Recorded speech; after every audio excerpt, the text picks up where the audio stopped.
Buenas tardes, estimados amigos y amigas. Sean ustedes bienvenidos en esta tarde a una cápsula jurídica más de la Barra de Profesionales en Derecho y Peritos en Ciencias Forenses AC. El día de hoy toca el tema, el análisis de la teoría de la prueba en el sistema acusatorio. Para ello ya nos acompañan dos grandes expositores, jueces del sistema procesal acusatorio del Estado de México, la maestra Diana Garduño Santiago y el maestro Iván Israel Chávez Picasso. Bienvenidos, maestra Diana. Buenas tardes. Muchas gracias, amigo. Al contrario, agradezco la invitación y sobre todo la oportunidad de poder charlar en esta cápsula jurídica. Perfecto. Bienvenido, mi estimado maestro Iván Israel. Muchas gracias, doctor. También, de igual manera, buenas tardes, maestra. Es un placer intervenir aquí en una oportunidad más para compartir el conocimiento con el público en general, con los destacados juristas con los que en ese momento me encuentro.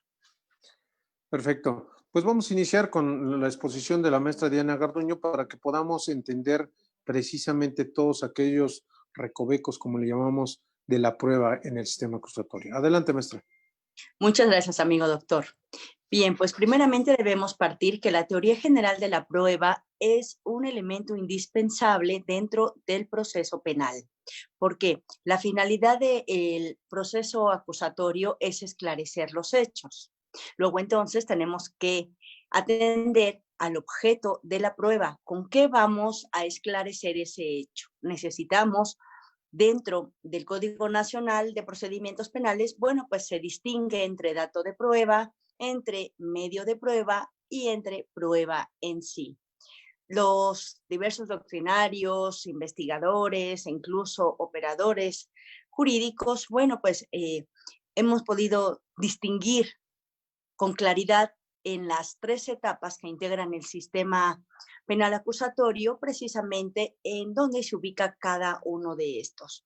El dato de prueba, evidentemente, atendiendo a lo que prevé el artículo 211 del Código Nacional de Procedimientos Penales, lo encontramos en investigación inicial y hasta la investigación complementaria lo vamos a poder abordar. El medio de prueba será para la etapa intermedia y la prueba en sí para la etapa de juicio. Si bien es cierto, el artículo 261 en su párrafo primero establece esto del Código Nacional, desde luego, que el dato de prueba es aquella referencia a que aún no se ha desahogado como medio de convicción ante el órgano jurisdiccional, que deba tener esa connotación de ser idóneo y pertinente para que una vez que sea valorado tanto en su conjunto de manera armónica e integral, pues genere precisamente esa suficiencia para estimar la existencia de un hecho posiblemente delictuoso y la probable participación del imputado. En este contexto, los datos de prueba los pueden producir las partes procesales, esto es Ministerio Público, y desde luego la defensa, sin pasar por alto a la víctima ofendido o su asesor jurídico. ¿Cuándo va a constituir un medio de prueba? Bien, el medio de prueba será cuando ya será inmediado por parte del órgano jurisdiccional. Al respecto, mucho se ha debatido porque la ley procesal prevé que dentro de la duplicidad del plazo constitucional se ofrezcan medios de prueba. Esto es porque son inmediados por el juez. Sin embargo, si atendemos a la valoración que para tal efecto establece nuestra ley procesal en el artículo 265, pues evidentemente atiende a valoración de dato de prueba y de prueba en sí. Valoración que se hace dentro del plazo constitucional y desde luego la valoración que hace ya el Tribunal de Enjuiciamiento en la etapa de juicio. En esta connotación, la valoración que se hace dentro de la duplicidad es en ese mismo plano, en esa igualdad procesal que rige a las partes. Esto es, como dato de prueba, aun cuando sea inmediado por el juez de control. De tal manera que no podríamos darle un valor pleno a un dato de prueba solo por el hecho de que fue inmediado Esto es ofrecido, admitido e incorporado ante el juez de control en esa etapa. Bien, ¿qué resulta importante dentro de esta teoría general de la prueba para el sistema procesal? Bien, siempre para efectos de establecer una teoría del caso, que además lleva implícita la teoría jurídica y desde luego la teoría fáctica para poder establecer el juicio de tipicidad o en su caso una exclusión del delito propiamente, pues esto debe de ser enlazado con la teoría general de la prueba, que será precisamente ese medio que va a permitir afirmar o negar para el esclarecimiento de un hecho. En esta consideración, la ley establece aspectos importantes, como lo es la idoneidad. Refiere que el dato de prueba debe de ser idóneo y pertinente, lo cual también se extiende para efectos de un medio de prueba, ya que esta idoneidad reviste la característica que sea el medio adecuado. Esta es una gran problemática que mi compañero Israel no me va a dejar mentir. Encontramos dentro de los ofrecimientos que se hacen a nivel de etapa de investigación inicial y complementaria, ya que los defensores en esa estrategia de litigación pierden de vista tanto esa idoneidad como la utilidad y el objeto de la prueba. ¿Qué es lo que pretenden probar? ¿Qué dato de prueba lo van a realizar? Esto es muy importante porque muchas veces se pierden con el ofrecimiento de muchos testigos, y hace apenas algunos días lo pude vislumbrar, 7, 8 testigos, en el cual perdieron de vista ese objeto de prueba. No pueden afirmar que por llevar 7, 10, 20 testigos, con eso darán plenitud a su estrategia o al dicho del imputado.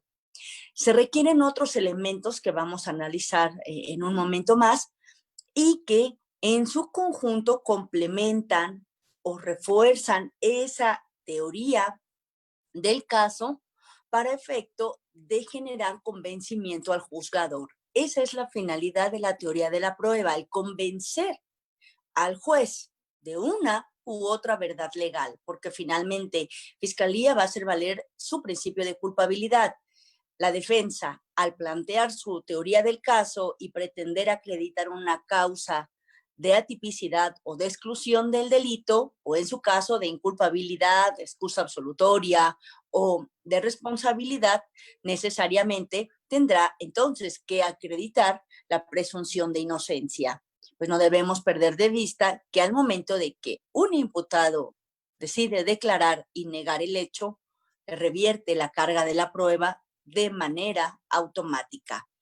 En estas consideraciones, la idoneidad de un dato de prueba o de un medio de prueba va a incidir necesariamente en esa utilidad y en ese dato de prueba o medio de prueba correcto que sirva para acreditar un hecho.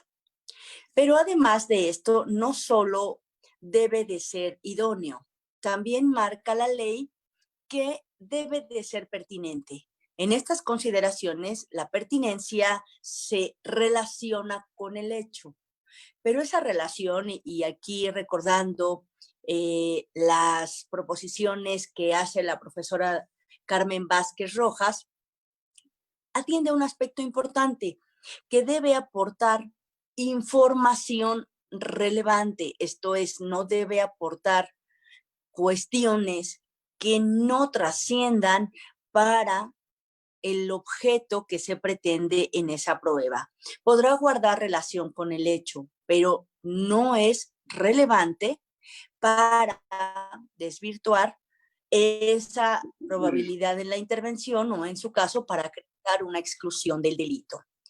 Además de ello, para efectos de evitar nulidades o en su caso que pueda ser una exclusión de ese dato de prueba, se debe cuidar que se incorpore con las formalidades de ley. Si no cumple esas formalidades, carece de eficacia jurídica. En consecuencia, tendrá que ser nulificada. Y desde luego, si esta vulnera derechos fundamentales, pues evidentemente tendrá que ser excluida. Para ello, entonces, debemos de cubrir esas formalidades. Posteriormente, se debe atender a la cuestión de la suficiencia.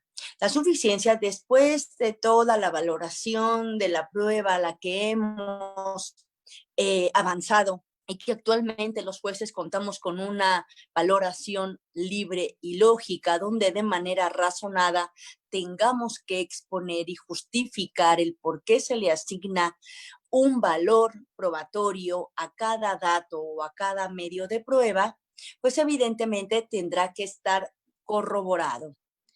Para este efecto, esa suficiencia tendrá que ver también con la calidad de la información que sea aportada por cada dato o medio de prueba, porque podría estar incluso un dato de cargo y un dato de descargo, y en esa valoración poder asignarle mayor credibilidad y convencimiento al dato de cargo o en su caso al dato de descargo.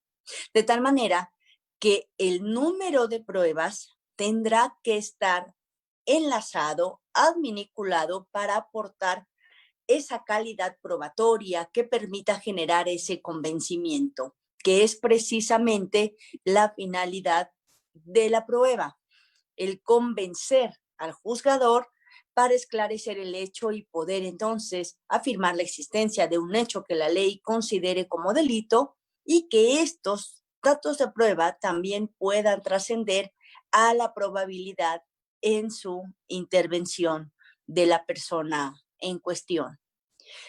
Es muy importante para este efecto que la teoría general de la prueba, pues ya sea a través de los diversos medios de prueba nominados e innominados que prevé la ley, pues bueno, se encuentren revestidos de estos elementos para que puedan entonces trascender a una eficaz teoría del caso, tanto de la Fiscalía, porque nos hemos además enfrentado a que el Ministerio Público recaba un sinfín de datos de prueba que muchas veces resultan sobreabundantes o resultan ser pruebas que no aportan nada para hecho delictuoso o para la probabilidad del imputado. De tal manera que se debe de ser cuidadoso en ese aspecto, porque la sobreabundancia genera entonces que sea prueba basura, que no sirva para nada al proceso y que desde luego también pueda retardar esa celeridad en los procesos penales. Y lo mismo ocurre con los defensores. Aportan muchas veces tantas pruebas que se pierden de vista ese objeto que deben de clarificar para probar, y desde luego también pierden de vista la fiabilidad de esas pruebas. Habría a lo mejor que establecer algunos requisitos para cada uno de esos datos de prueba, como lo ha analizado el doctor Jordi Nieva Fenol, ya que establece elementos para un testigo, para una experticia, para una documental, para una prueba material, y que desde luego estos en su conjunto pues permiten reforzar esa teoría general de la prueba para su aportación dentro del proceso. Bien, en este sentido, bueno, pues yo sugeriría que se haga un análisis para el ofrecimiento de esos datos o esos medios de prueba, partiendo de una estrategia clara de lo que pretendan demostrar o, desde luego, de lo que pretendan acreditar el proceso. Hasta aquí mi intervención, amigo doctor.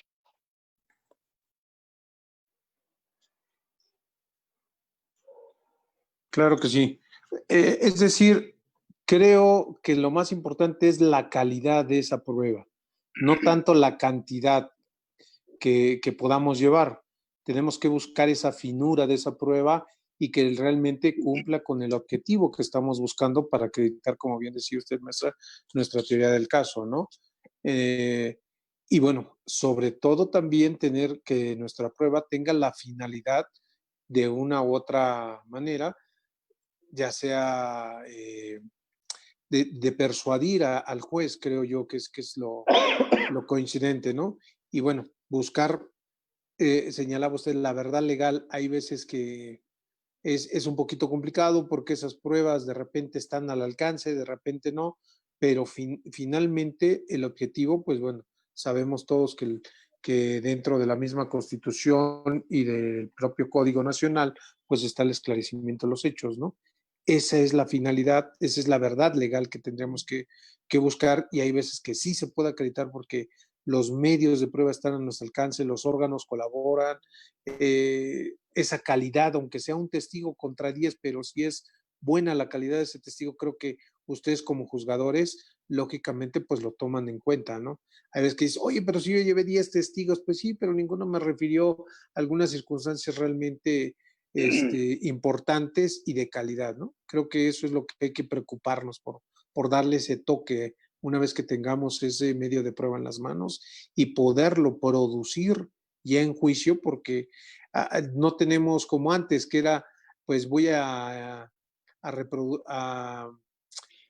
hacer válida la prueba que ya tenía en la averiguación previa o momentos antes, y ya nada más se va a tener por repetida. No, aquí tenemos que producir ese órgano de prueba porque a través de la etapa de juicio, pues hay regla expresa a nivel constitucional que nos dice que únicamente lo que se desahogue ante el tribunal de enjuiciamiento servirá para determinarse en una sentencia, ¿no? Entonces, tenemos que tener, digo, a excepción de la prueba anticipada, pero de ahí en fuera, pues todo lo demás tiene que ser absorbido por el tribunal de enjuiciamiento. Creo que eso es lo correcto y que tenemos que tener en cuenta esa situación. ¿Vale? Ok, maestro. Israel, Sí, adelante, maestra, adelante. Solo una acotación. Tanto Adelante. la Constitución como la Constitución Americana de Derechos Humanos exigen como requisito para el poder admitir medios de prueba al imputado que se cumpla con la pertinencia, lo cual también condiciona el Código Nacional de Procedimientos Penales. Entonces, esto permite el ir depurando el proceso para no incorporar información que resulte innecesaria. Y esa parte es la que se pierde de vista por las partes procesales. Sí, o sea, hay regla que dice, pues, que filtre todo, que entre todo, sí, pero sí es importante la pertinencia, ¿no? Porque de ahí revisar su naturaleza hacia el enfoque, hacia dónde va su necesidad. Ok, maestro Israel, lo escuchamos, por favor, con su exposición. Muchas gracias. Tiene mucha razón la maestra en todo lo que nos acaba de referir. La teoría de la prueba, pues, es un instrumento que tienen las partes procesales para poder proporcionar toda la información necesaria para que el órgano jurisdiccional esté en condiciones de poder analizar cada uno de esos medios de prueba que en su momento servirán para acreditar las afirmaciones que cada uno de ellos realice. El Ministerio Público, claro está, en tratar de sustentar la existencia de un hecho que la ley señala como delito en la primera etapa de inicial, tanto inicial como complementaria, y posteriormente ya hablando como de la acreditación de un delito, así como también la probable intervención del imputado en esas etapas y finalmente la responsabilidad penal. Situación que todavía advierto que se viene estilando con algunos abogados, sobre todo nobles, jóvenes que todavía basan situaciones relativas a tratar de señalar que el delito no se acredita en etapa inicial. Pero la Constitución es clara y el Código Nacional es al señalar que el juez tiene que poner datos de prueba. Ahora, tiene mucha razón la maestra en cuestiones prácticas. A veces tenemos situaciones en las que se nos ofrecen, yo he tenido casos en los que se me han ofrecido hasta 15 testigos. El problema es que a veces nos los ofrecen de una manera tan genérica que impide el hecho de que nosotros podamos determinar la pertinencia. O sea, casi nosotros tenemos que adivinarla, porque nos dicen, porque tiene la defensa nos dice, es que tiene relación con el hecho. Pero si nos vamos a ese nada más punto, pues entonces tendría que estarle admitiendo todos los medios de prueba. Entonces, en ese punto, el juzgador sí se encuentra en condiciones de decirle, bueno, con independencia de esa situación, pues, por ser prueba sobreabundante, pues te reduzco el número de testigos. Es necesario que se den mayores aspectos, tomando en cuenta, como lo mencionó la maestra, de utilidad, de idoneidad, de pertinencia, para que el órgano jurisdiccional esté en condiciones, se le proporcione toda la información por las partes procesales para que yo pueda admitir y posteriormente incorporar o deshagar ese medio de prueba. Claro está que se tiene que tomar en cuenta la postura de las partes, no solamente para la Fiscalía de Defensa, el que se tienen que seguir cumpliendo las finalidades del procedimiento penal, que es el de esclarecer los hechos, el de procurar que el imputado no quede impune y que a la víctima se le repare el daño. Siguiendo, claro está, los principios constitucionales probatorios, como el de presunción de inocencia, el de guardar de silencio y no incriminarse para el favor del imputado, el de la valoración de la prueba, el de la carga de la prueba, claro está, que es para quien afirma la legalidad de la prueba y la pertenencia de la misma, así como los principios de naturaleza procesal, como la oralidad, inmediación, contradicción, concentración, perdón. Para lo que la defensa, fiscalía también tienen que saber plantear una adecuada teoría del caso, estableciéndose que esta ya es de conocimiento de todos, que se compone de 3 aspectos. El aspecto fáctico, que versa sobre los hechos de la imputación para el Ministerio Público y los hechos para desvirtuarlo para la defensa. El aspecto jurídico, que es aquí propiamente la teoría del delito. Es necesario que los abogados realicen una adecuada valoración utilizando cada una de estas teorías, de los elementos que componen un hecho delictuoso, un delito, porque de ahí se puede partir para tomar en cuenta hasta qué momento se puede advertir de la parte contraria que está un punto débil. Mencionó la maestra alguna situación de las cosas absolutorias, puede ser un asunto que inclusive se pueda actualizar una situación de esta naturaleza, y no es necesario que la defensa se ocupe de agotar todos los demás elementos cuando resulta que se puede ir de manera primordial ir sobre este aspecto.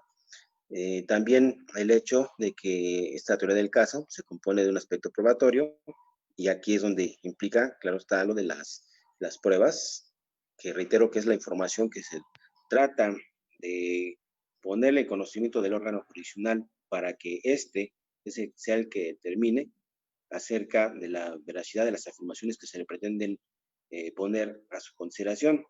Como aspectos prácticos, como ya lo manifestó la maestra, el hecho de que el dato de prueba se compone desde la etapa inicial de la investigación, la etapa complementaria, el medio de prueba, la etapa intermedia y finalmente la prueba en sí en el tribunal de enjuiciamiento, pero tomando en cuenta que existen ciertas excepciones, como lo es la prueba anticipada, que puede darse el caso, inclusive desde la etapa inicial, conforme a los requisitos que determina el Código Nacional de Procedimientos Penales. Ahora, es necesario que se tome en cuenta el hecho de que no por mucho abarcar se puede acreditar mejor mis posturas, tanto por la defensa como la fiscalía. Y aquí es donde también abordó el tema de, son tantos medios que las audiencias se alargan, se pierden los testigos en toda la información que tratan de dar, e inclusive se contradicen. Y esta situación, pues claro está que perjudica la postura que está adoptando tanto el Ministerio Público como la defensa. También debo de tomar en cuenta que en el ofrecimiento de los medios de prueba, sí, la pertinencia a veces no está muy clarificada. Un ejemplo que tuve, un hecho de un delito un hecho delictuoso de robo de un autobús. Entonces, el autobús lo regresa a la agente del Ministerio Público hasta antes de que concluya la etapa de las 144 horas, es un sede ministerial, y la defensa ofrece como medio de prueba nada más un documento en donde el fiscal ordena la devolución del autobús, pero en ese caso no se la considere como pertinente en virtud de que versa sobre un trámite que en sí el Ministerio Público llevó a cabo, pero que no es materia de revisión por parte del órgano jurisdiccional, sobre todo porque la defensa pidió que era el juzgador el que tenía que ordenar la devolución de este vehículo. Claro está que si la defensa tenía ahí ese inconveniente de que se devolviera este vehículo sin que se le diera la oportunidad para poder llevar a cabo medios probatorios, pues el vehículo, claro está que se devuelve en su carácter de depositario para la persona. Y en ese caso, ahí se podía ofrecer tanto la inspección como alguna intervención de perito en materia de criminalística. Bueno, es un caso que tuve particular. Bueno, nuevamente abordo la cuestión de que en el ofrecimiento de los medios de prueba no son a veces muy claros, se advierte cierta situación de desconocimiento en virtud de que se hace un ofrecimiento de medio de prueba de una manera que no contempla el Código Nacional de Procedimientos Penales. Ya anteriormente una intervención que tuve es que se tiene que señalar el tipo de prueba. Tanto en etapa inicial, cuando estamos cuando se autoriza la prórroga del plazo constitucional, se le da el uso de la voz a la defensa para que se pronuncie sobre qué datos o medios de prueba se van a incorporar en la duplicidad del término. Entonces, es la oportunidad para que en ese momento se pronuncie. Si estamos hablando de una prueba que corresponde a cargo de una persona, una testimonial, un perito, se tiene que establecer primero identificar el tipo de prueba. Estamos hablando de una testimonial. El órgano de prueba, que es la persona que va a comparecer ante el órgano jurisdiccional. ¿Cuáles son los puntos sobre los cuales va a versar este testimonio? También la forma en que va a ser incorporado y finalmente la pertinencia. Son requisitos indispensables que sirven para que el órgano jurisdiccional esté en condiciones de poder pronunciarse si se admite o no, y también para que la parte contraria pueda externar su opinión o, en su caso, alguna oposición a que se admita un determinado medio de prueba. Caso práctico, la incorporación de un documento a través de la lectura total o en parte conducente, hablando del Código Nacional de Procedimientos Penales, sin que se cumplan las formalidades que establece el artículo 383 de este mismo ordenamiento legal. Luego entonces el juzgador pues tiene que ponderar todas esas cuestiones prácticas. Si se advierte alguna situación de esta naturaleza, claro está, requerir la defensa para que subsane su petición. Si no puede en ese momento él subsanarla, pues nosotros como órganos jurisdiccionales pues tenemos que pronunciarnos en cuanto a su inadmisión. Sin perjuicio, claro está, de la ilicitud de los medios de prueba, no se presentan muy seguido en el ofrecimiento tanto del Ministerio Público como de la defensa. Sin embargo, cuando se llega a actualizar una situación de esta naturaleza, pues es la oportunidad para que la parte contraria pueda oponerse a que se admita el mismo. Claro está, si se afectan cuestiones de derechos fundamentales y humanos, no estaremos en condiciones de admitir este medio de prueba. Además, también debe tenerse en cuenta que se tiene todo este panorama, reitero, pues para poder ilustrar al juzgador y de esta manera él pueda llevar a cabo esa ponderación libre, lógica, razonada de cada uno de los datos o medios de prueba que puedan servir para determinar si efectivamente queda establecido el hecho que la ley se haga como delito y la probable participación del imputado en su comisión, o en su defecto, si no se actualiza alguno de estos elementos, recordando que para la etapa inicial, pues el estándar probatorio es bajo o mínimo, no se emitirá una resolución en la que se resuelva sobre la existencia ya plena del delito o de la responsabilidad penal del imputado. Y reitero también, retomando también el comentario de la maestra sobre la pertinencia, es necesario que se tenga bien identificado para qué se va a ofrecer un determinado medio de prueba. Si no se tiene clarificado de manera concreta qué es lo que se pretende acreditar con este medio probatorio, este elemento probatorio, entonces a nosotros nos imposibilita el tener que subsanarle sus deficiencias y sería cuestión de tener que inadmitir este medio de prueba. Entonces, esto es lo que pues, yo puedo señalar en este momento en cuanto a mi intervención. Claro está que son tantas cuestiones prácticas que se presentan en la audiencia, pero reitero, se tiene que tener bien planteada una teoría del caso para poder debatir tanto en la etapa que se resuelve, el plazo constitucional, y posteriormente en la etapa de juicio. Sin perjuicio, claro está, que en la etapa intermedia, que es eh, es muy importante, porque ahí es donde se va a ir depurando cuáles son los medios de prueba que van a acudir a su posterior desahogo en la etapa de juicio, sin perjuicio, claro está también, de que se puedan arribar a los acuerdos probatorios. Esa sería mi intervención por el momento. Así es, y bueno, efectivamente de este tema se derivan muchísimos temas. Primero, bueno, retomando un poquito lo que comentaba Maestro Israel, efectivamente no debemos de abusar, creo yo, es un abuso el querer llevar testigos que ni al caso, esa sobreabundancia, pues lógicamente que no es correcta, es mejor preocuparse por 2, 3 testigos de calidad que realmente lleven esa información valiosa al juzgador para realmente persuadirlo y convencerlo.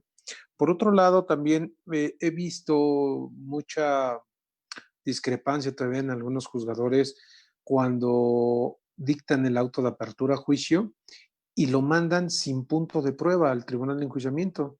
Y hay algunos que dicen, pues es que el artículo que regula el auto de apertura no dice que en la admisión de ese medio de prueba tenga que señalarse este medio de prueba. Entonces, por lo tanto, yo no sé, no considero necesario señalarlo.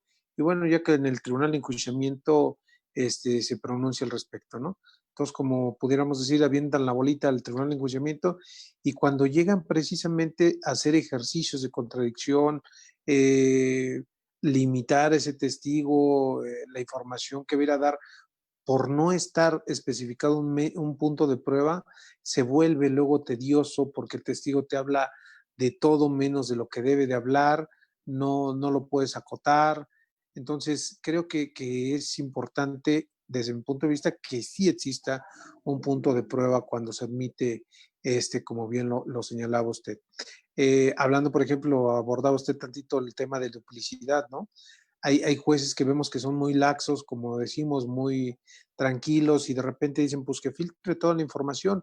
Lo importante es que me traigan medios de convicción, sean datos o medios, pero que me traigan información de calidad donde yo tenga material para resolver, porque voy a resolver una situación jurídica que puede impactar en la libertad o no de una persona detenida.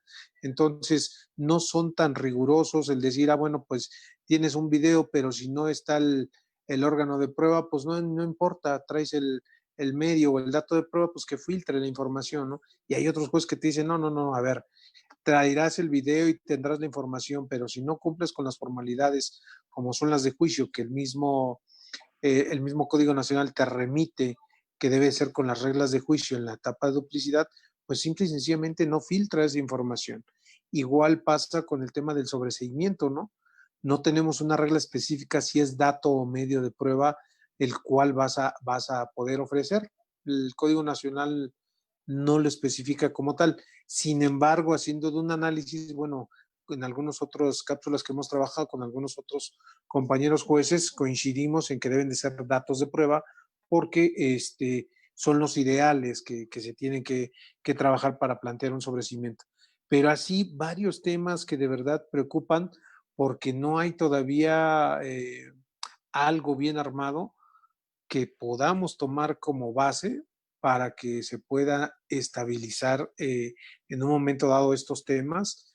Todavía no hay directrices a nivel federal, empiezan ya a haber algunos criterios, pero nada así contundente. Entonces, creo que sí es importante Primero, como lo mencionaba, el punto de prueba, en la duplicidad, ver si hay que ser laxos, no hay que ser laxos, en el sobreseimiento, bueno, definir si hay dato medio, pero lo importante, y creo que eso es lo que nos debe de quedar claro a los que estamos ahorita en este momento compartiendo, es precisamente esa información, ¿no? Que debe de cumplir con reglas para que no se vicie y no lleguemos a una etapa intermedia o a una incidencia de exclusión de medio de prueba, ¿no? Creo que lo importante es protegernos desde que se recaba el dato medio, que no esté contaminado para que no vayamos a caer en una nulidad o una ilícito, ¿no? Ok. ¿Algún comentario, maestro? Lo escucho. Sí, tiene razón. El hecho de que nosotros como juzgadores nos encontramos a veces en audiencias en las que, bueno, y la maestra me podrá también dar la razón, desde el ofrecimiento de pruebas ya se nota a veces si el abogado sabe las reglas del Código Nacional para su desahogo o no. Todavía hay algunas reminiscencias de códigos del código anterior del Estado de México, en el ofrecimiento, sobre todo digo, de documentales, que nos las ofrecen como lectura en su parte conducente o parte total. Entonces, ahí desde ese momento nosotros estamos repitiendo ciertas deficiencias. Para eso, le digo, no es necesariamente, a ver, de una vez no te la admito, subsáname tu deficiencia. Ok, ya me la subsanó, ya me dijo que a través de qué órgano de prueba, cuáles son los puntos en los cuales va a versar la exhibición de este documento y qué parte nada más, y seguir las reglas del artículo 383.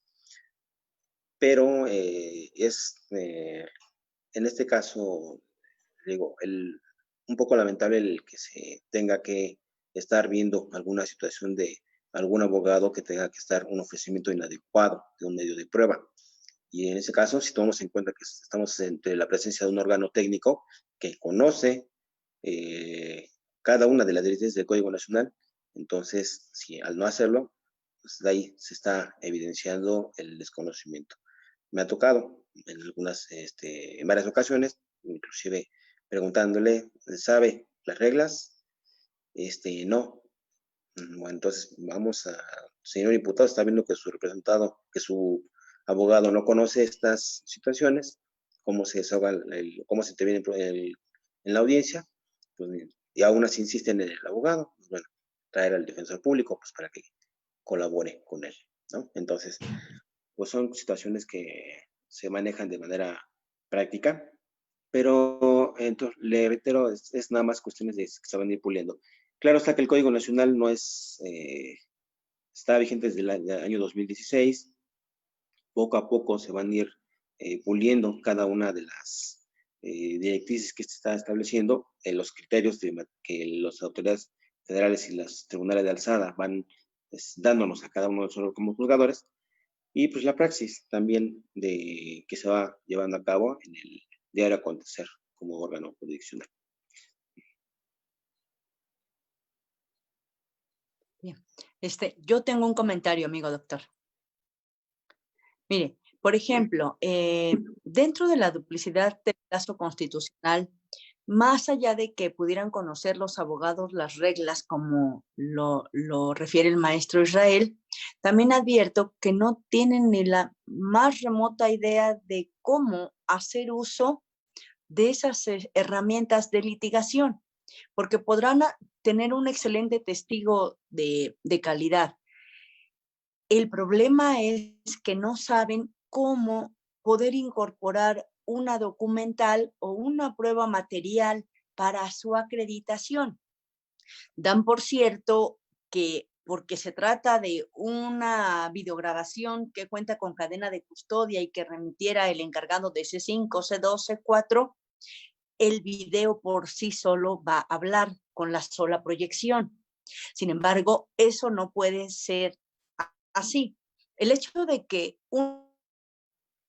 mediar, tomar conocimiento del contenido de un documento, porque como lo comenta el maestro Israel, o en su caso que se proyecte una videograbación, unas fotografías, eso resulta insuficiente para cumplir con la finalidad de la prueba, porque no sabemos a qué lugar corresponde, cuál es si no hay alguna alteración en la obtención de esa información, o solo porque se trata de un documento que expidió un notario público, entonces por solo ese hecho tendríamos que dar por cierta la información de la cual incorporan.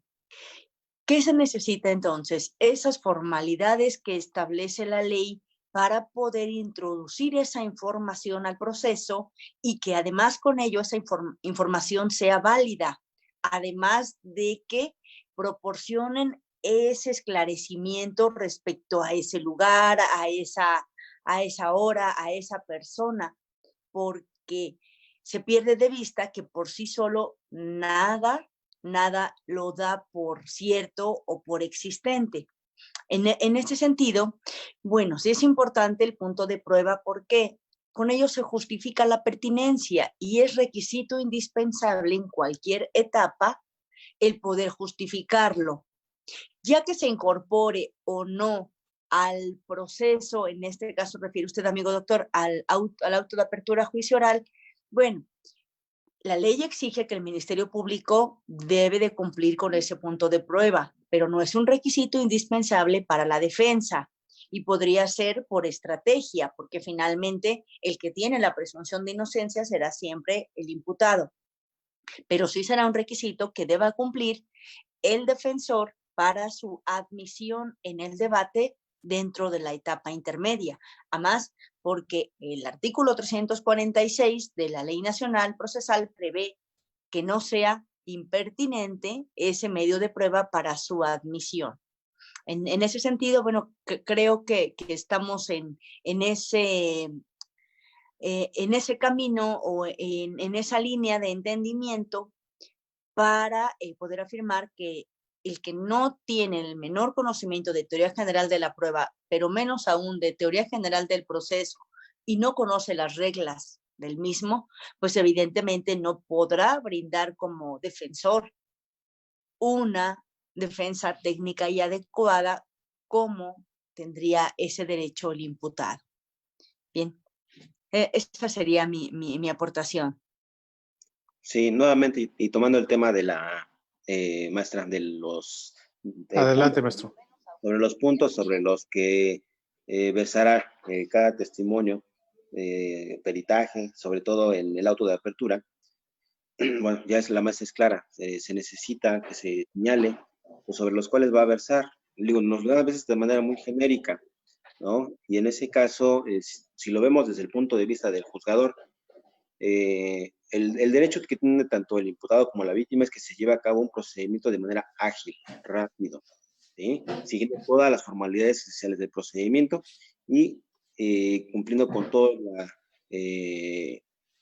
las garantías de la tutela judicial efectiva, ¿no? Y todas las garantías del proceso para cada uno de ellos, en igualdad de condiciones. Entonces, viendo desde el punto de vista del juzgador, una audiencia en la que se deshogan, no sé, cinco testigos para una circunstancia accesoria, pues no me ayuda mucho como defensor. Viéndolo yo desde el punto de vista de un defensor, no me ayuda mucho. O sea, nada, vinieron, se abocaron a hacer pura paja, y a fin de cuentas no fue tan útil, ¿no? La fiscalía, misma situación, a veces, ¿no? Dictámenes de medicina legal y para que no, que lo tratan de llevar a juicio y para que el imputado no haya presentado ninguna lesión. Entonces, ¿qué objeto tiene? ¿No? Aunque bueno, ya son cuestiones de naturaleza estratégica de las partes. Pero bueno, retomando entonces, yo considero que en el auto de apertura sí sería necesario el que se ponga esta situación para delimitar qué es lo que el testigo va a referir en el juicio. Será todo. Perfecto. Sí, es preocupante, maestra, y efectivamente, bueno, muchos juzgadores dicen, ya de repente cuando nos dicen las partes son defensores privados, ya saben que es una tortura, va a ser una tortura la audiencia. Y es malo decirlo, ¿no? Es malo decirlo porque efectivamente pues nos falta conocer esa técnica. Tal vez, como decimos, ya filtró el medio de prueba, ya pasó, ya no lo admitieron, tal vez porque lo planteamos bien, tal vez porque el juez pues le importaba información y dejó que pasara sin reglas.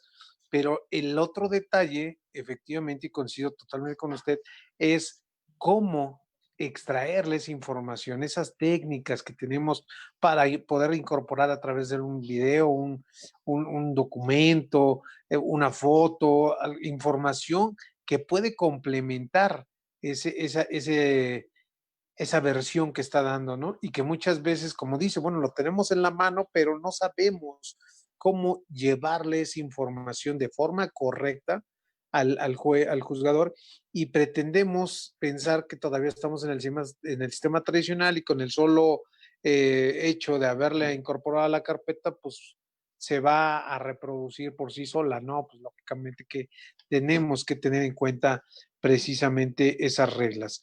Y yo le sumaría incluso, maestra, a esa técnica de teoría general del proceso, teoría general de la prueba, pues también la dogmática penal, que también ahí andamos muy, muy despistados, no podemos, hay veces que en la exposición del Ministerio Público, en esa clasificación jurídica preliminar desde etapa de investigación, cuando realiza su acusación, no tenemos claro el rumbo hacia dónde vamos, es decir, bien definida esa teoría del delito, porque como ya también lo comentaba el maestro Israel, pues bueno, esos tres segmentos que tenemos que revisar para poder plantear de forma correcta nuestra teoría del caso, pues debe de ser idónea y sobre todo fundamental para hacer nuestra defensa, para plantear esa teoría del caso, esa estrategia que vamos a tomar como operadores del sistema.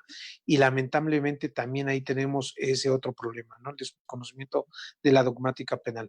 Pero bueno, creo que lo importante es de esta cápsula de compartir ahorita el tema de la cuestión de la teoría general de la prueba, es que entendamos esa importancia de la que nos han estado hablando ambos para que comprendamos realmente la trascendencia de este tipo de pruebas, datos de prueba, medio de prueba, dependiendo de la etapa que estemos, como ya lo explicaron, pero siempre buscando que esa prueba sea de calidad para que no tengamos, repetía y comentaba yo hace rato, el detalle de una exclusión.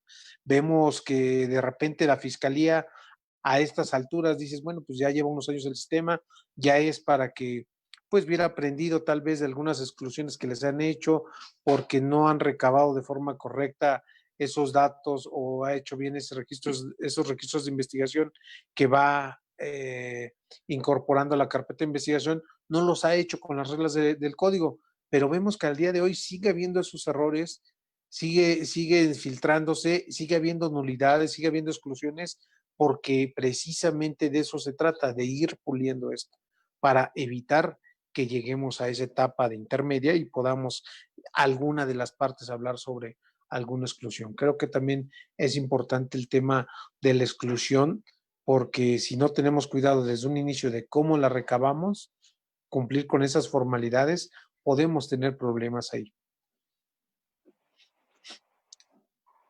Es cierto, amigo. La verdad es que esto requiere mucha preparación, mucha práctica, el estar leyendo, revisando teoría del delito, teoría de la prueba, teoría de la argumentación, y sobre todo estar al día con los criterios jurisprudenciales, porque también esa es otra parte importante. Dentro de los testimonios, como les comentaba, así sean 10 testigos y tengamos un solo testigo de cargo, o la víctima o ofendido, pues habría que revertir esa falta de credibilidad para de por qué 10 testigos están diciendo lo contrario que uno solo. Y si uno solo además tiene en su conjunto otros datos de cargo que le hacen creíble, entonces, pues ahí es en donde se tiene que hacer esa valoración, esa ponderación para asignar precisamente esa credibilidad.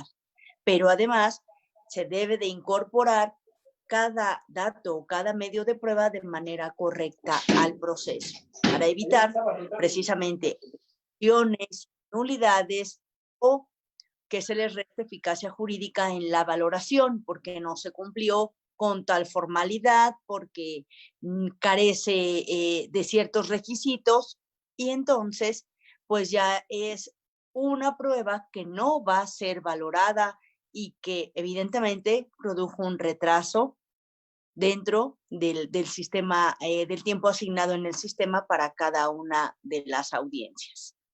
Bien. Sí, así es, maestra, toda la razón. Es cuestiones que se deben de pulir por los sujetos procesales y pues de esta manera tendremos audiencias de mayor calidad y pues la más abreviadas posible, porque el hecho de que desde el principio se tenga la certeza de qué es lo que se pretende demostrar al órgano jurisdiccional, pues eso nos ahorra mucho tiempo. Como dice, multiplicidad de testigos, lejos de ayudarme, ahí ya les va encontrando uno un detallito aquí, otro detallito acá, una contradicción aquí, y resulta que lo que nosotros, el objetivo de ese medio de prueba, en lugar de beneficiarnos, resultó no ser creíble. Porque tantas contradicciones a los que incurrieron los testigos, pues eso no le beneficia a la parte oferente. Y aquí es como se dice, si tenemos nada más la versión, por ejemplo, de la víctima, del ofendido, y corroborado con los demás medios de prueba que la fiscalía está ofreciendo, y acá tenemos del lado de la contraparte 10 testigos, 5 testigos, lo que sea, y si tratamos de disfrutar un punto de la imputación, pues ya realmente con tantas contradicciones, pues no logré el objetivo que yo pretendía, ¿no? Entonces, es cuestiones que se tienen que ir puliendo y pues ya es de lo que se verá en cada una de las audiencias. Así es. Sí, y el otro detalle también es cuando me ha tocado que de repente nos confiamos, sumándole a que hay que estudiar la teoría de las objeciones también, porque de repente estamos en la audiencia y bueno, pues estamos nosotros deshogando a algún testigo mediante el interrogatorio y como pues formulamos preguntas de todo tipo y pasan, el juez se mantiene a la expectativa, no hay objeción de la contraparte y entonces empieza a haber filtración de información que no cumple con las reglas, que son ambiguas, que son impertinentes, que son insidiosas, y la información está pasando y pareciera que entonces se le está llevando al juzgador información de calidad y resulta que no. Cuando viene la valoración de ese órgano de prueba, de lo que se obtuvo, de su dicho, pues es cuando nos cobran la factura y le dicen, ¿qué crees? Que tu testigo, si bien es cierto, dijo esto, sí, pero lo que dijo fue en base a lo que tú como parte estuviste haciendo preguntas sugestivas, tú le estuviste dando la información y entonces esa información pues está viciada, por lo tanto no se puede valorar. Y aparentemente nosotros dijimos, bueno, y empieza nuestra inconformidad, no, es que entonces el juez, si aquí lo dijo el testigo, sí, pero por no saber esas técnicas de incorporación, por no tener bien claro hacia dónde vamos, hacia ese rumbo, pues empezamos a filtrar esa información de mala calidad con técnicas que no son las adecuadas, ¿no? Y puede caer precisamente en una regla de que no se valore este medio de prueba por estar contaminado de esa forma. Creo que también es importante esa situación, sobre todo, bueno, creo que de la prueba que más podemos hablar es la testimonial, aunque las otras no dejan de ser importantes, pero de la testimonial muchas veces se derivan las demás, ¿no? Dependen de ese órgano de prueba, que es el que va a hacer hablar ese órgano. Sí. ¿Ok? Sobre este punto, todavía tenemos, Sí, reminiscencias del sistema tradicional. Antes, principalmente era la confesión la reina de las pruebas. Posteriormente se fue esta situación dejando de lado y después la testimonial. Entonces, es cuestión nada más de que aprovechando las bondades de este nuevo sistema de justicia y el hecho de poder incorporar un documento, un objeto, un video, una audiograbación legalmente obtenida con cadena de custodia y toda esta situación, se nutre mucho más el testimonio, se enriquece, se da mucho mejor una perspectiva al órgano jurisdiccional, porque de esta manera estos documentos que antes se ofrecían y se desahogaban de forma singular, pues ahora cobran una mayor relevancia y vida con este órgano de prueba, para que se ponga sobre la relación de el mismo con este objeto o documento. A una audiencia no se va a ver qué es lo que se pesca, ya se tiene que llegar con una metodología de antemano. Y tomando en cuenta, como ya lo señalé, los 3 puntos de la teoría del caso: el aspecto fáctico, jurídico y el probatorio.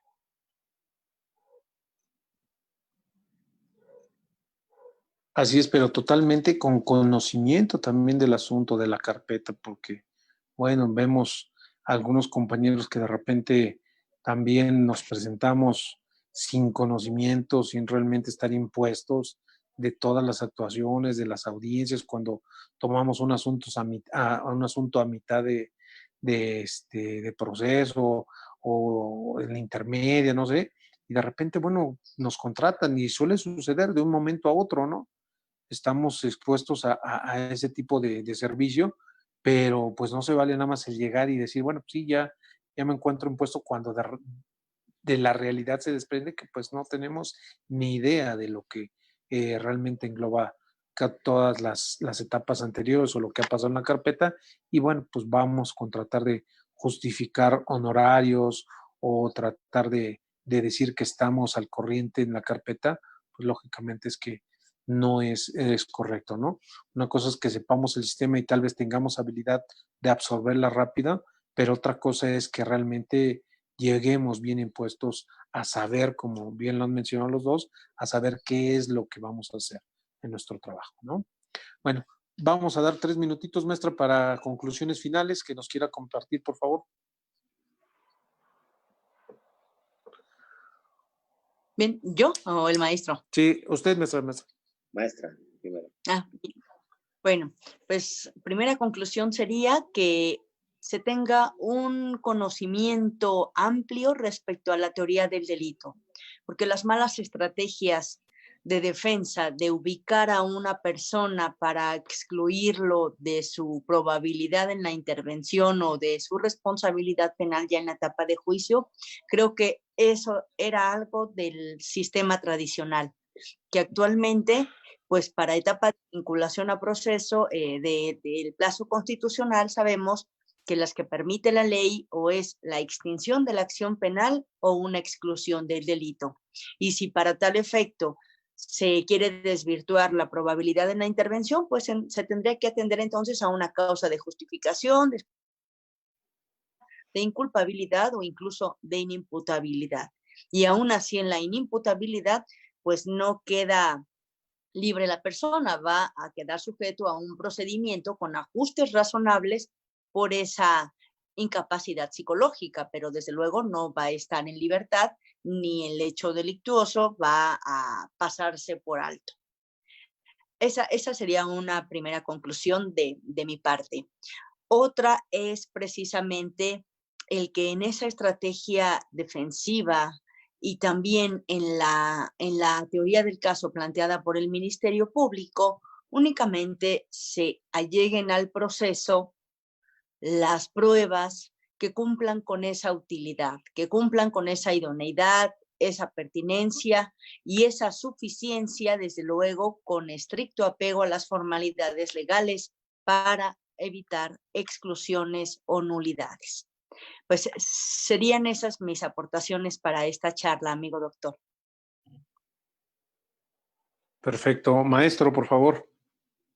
Sí, bueno, la conclusión a la que yo en este momento puedo referirme es el hecho de que se tenga una mejor estrategia de la teoría del caso en todos sus aspectos, reiterando el hecho de la importancia que tiene la teoría del delito en el aspecto jurídico, porque esta nos va a ayudar en principio para verificar cuáles son los puntos flacos que pueden detectarse en la estrategia de la parte contraria.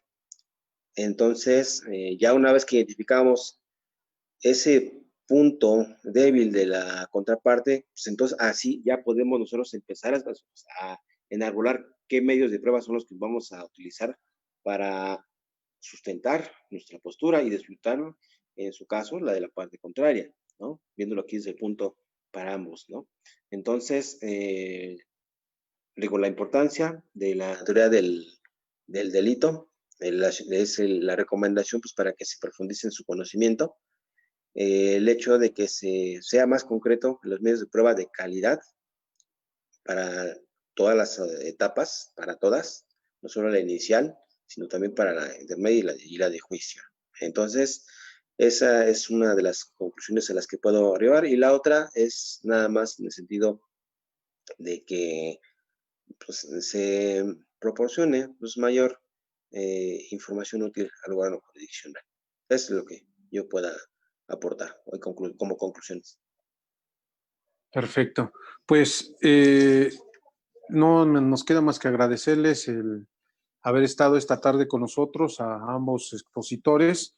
Creo que de forma general se cumple con el objetivo de esta cápsula, que es precisamente compartir con los que nos estuvieron siguiendo en las redes y en la transmisión, que precisamente debemos de cuidar esa calidad de información.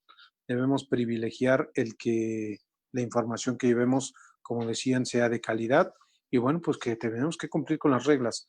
Como dicen, ya si el juzgador es laxo, bueno, pues sería otra cuestión, pero nosotros tenemos que cumplir como operadores del sistema con las reglas que nos marca el Código Nacional, y si estamos en etapa de duplicidad, pues nos remite a la etapa de juicio y tenemos que cumplir con esas reglas. Creo que, como dicen, más vale que sobre y no que falte, ¿no? Ir preparados, hacer unos buenos planteamientos. Hay veces que los asuntos dan y la información está, depende de nosotros, ¿no? Decía una amiga defensora, haz de cuenta que te están diciendo, aquí está un video y te están mencionando que esa es la libertad de la persona porque ahí se ve cómo no participó. Ahora, bueno, te quieres ganar un carro de último modelo, pues introdúcelo y hazlo de forma correcta para que el juzgador pueda realmente tener, como dice el maestro y la maestra, información de calidad que pueda ser valorada y en un momento dado, bueno, pues le sirva a ese operador esa información.